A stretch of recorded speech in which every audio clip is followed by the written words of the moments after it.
Okay, welcome to Introduction to C Programming. Today we are going to write a program that uses structures. This is going to be the start of a program we're going to use for a few lectures, so make sure that you get this right. I have it posted online as well on the website. For this program, create a structure to represent a card in a deck, and then we are going to write functions for populating the structure with all of the cards in a deck and then creating a shuffle function. So open up Visual Studio and create a new project. Win32 console application. I'm going to call this, I'll call the project Structures. Make sure you select Empty Project under Application Settings. And then for source files, I'm going to add a new item, a CPP file, and I'm going to call this cards.cpp. Okay, when we do any kind of input or output in C, we have to include standard I/O. We're going to do some, for the shuffle, we're going to need to do some random number generation, so we need to include time.h and standard lib.h. Okay, here's our main function. Now, for our card, to represent an individual card, I want to use our new construct called a structure. So I'm going to create a structure up here at the top. This is how a structure looks. You use the keyword struct followed by the name of the structure. In this case, I'm going to name it card. I open the curly brace, close the curly brace with a semicolon at the end of it. Inside of it now, I'm going to create whatever variables I want associated with a card. Well, what I want is a face and a suit. I'm going to make them both strings so that we can have like ace of diamonds or something like that, 5 of clubs. So the face is going to represent ace, 2, 3, 4, 5 all the way up to jack, queen, king, and then the suit is going to be hearts, diamonds, clubs, or spades. Okay? Okay, so inside of my main function I'm going to create an instance of my card. Actually, I'm going to call it deck, but so this is an instance. If I were to leave it like that, this is an instance of my struct card. What I want though is I don't want just one instance of it, but how many cards do we have in a deck? That's right, we have 52. So I'm going to create an array of 52 cards, and that's what's going to compose my deck. Okay, I'm going to create an array of 4 strings. This is going to represent all of my suits. Let's see, hearts, diamonds, clubs, spades, and I'm going to create an array of 13 faces. That's how many cards we have of each suit. Ace, 2, 3, 4, 5, 6, 7, 8, 9, 10, jack, queen, and king. Okay, so there are my suits and faces. Those are hard-coded there. Now what I need to do is I need to assign those into individual elements of my deck, of my card array. Okay, so how am I going to do that? This is what I want to do, okay? We're not going to do it this way, but I want to say deck sub 0 dot face is going to get faces sub 0, and deck sub 0 dot suit equals suit sub 0, and so on.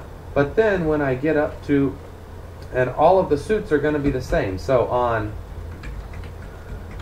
let's see, on deck sub 1 dot face, I want this to be faces sub 1, but I still want the suit to be 0 until I get up to deck sub 13 dot face. This is going to go back to faces sub 0, and deck sub 13 dot suit will go up to suit 1 now. Okay, understand? I think that we can do something creative here and have some arrays to do this. One array going through the faces and one array going through one loop going through the faces and one loop going through the suit. So I'm going to create 2 more variables here for my loop counters, I and j.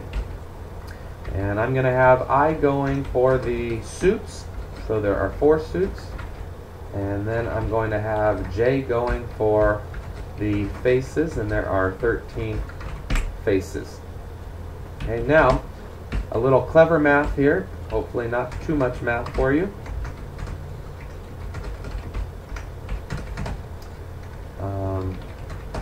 This is going to give me individual elements of my deck, so I do I times 13, and so that's going to give me 0, 13, 26, and 39 for my different values of it.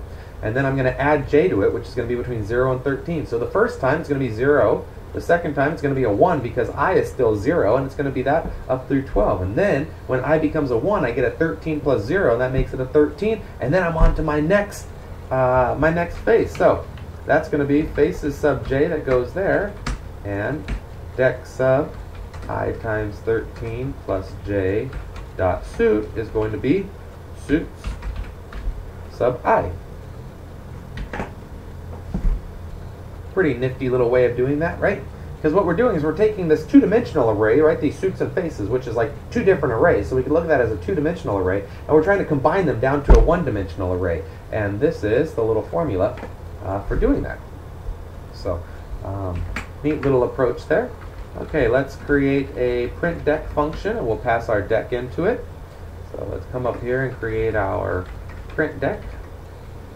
And that's going to take a structure of cards. I'll call it D, and there are 52 of them. So for I equals 0, I less than 52, I plus plus, I'm going to print out %s of %s. So it's going to say something like, let's see, ace of diamonds, something like that. So %s of %s. And the way I get that, d sub I dot face will give me that ace, 2, 3, all the way up to king, whatever that one may be, and then d sub I dot suit will get me whatever suit it is. So there's the print deck. Let's go ahead and compile our code and run it. Make sure that this is actually printing out correctly for us as we expect. And there you go. Make my window a little bigger here so that you can see that they're all printing out. Ace of hearts down to king of hearts, then ace of diamonds down to king of diamonds, ace of clubs down to king of clubs, and ace of spades down to king of spades. Pretty neat, huh? So we've got all this into a card array, the struct card array that we've named deck. So the only other thing that we need to do for this program is we need to create the shuffle function.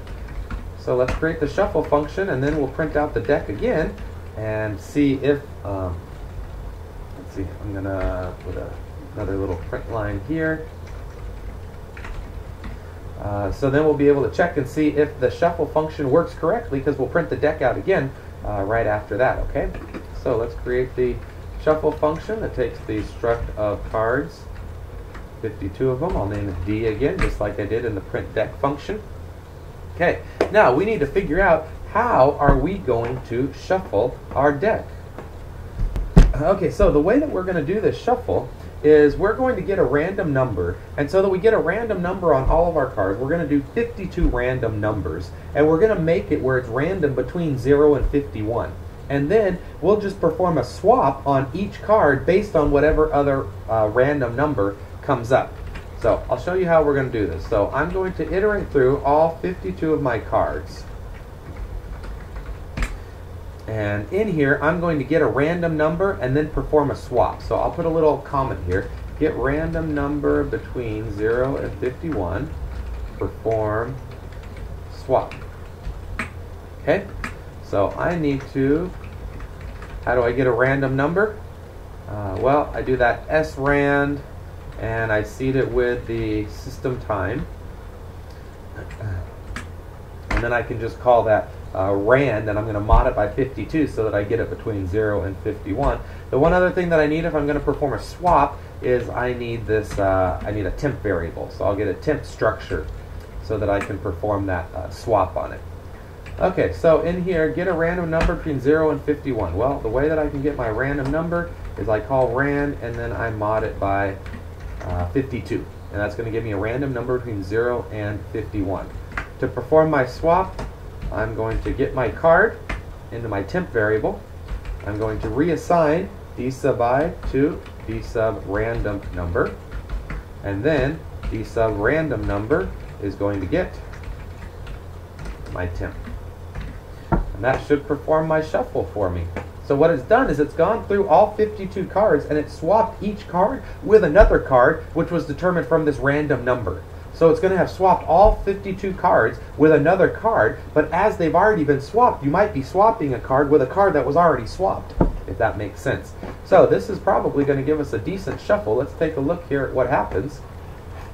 So here is my unshuffled deck when I just created it. So this is the brand new one. You just open the wrapper and this is how they come out. And now you see right here is where it starts my shuffled deck. So 8 of clubs, ace of clubs, 4 of hearts, 9 of diamonds, king of diamonds. That looks pretty shuffled to me, right? That's pretty good.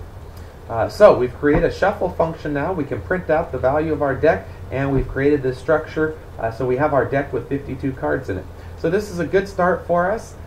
If you have any questions in this, let me know. We're going to use this in our next lecture also, and you have a program coming up where you are going to be where you can use this if you want. It's going to be a blackjack game, and so you can use this as a starting point if you want. Then you're going to implement the rules of blackjack.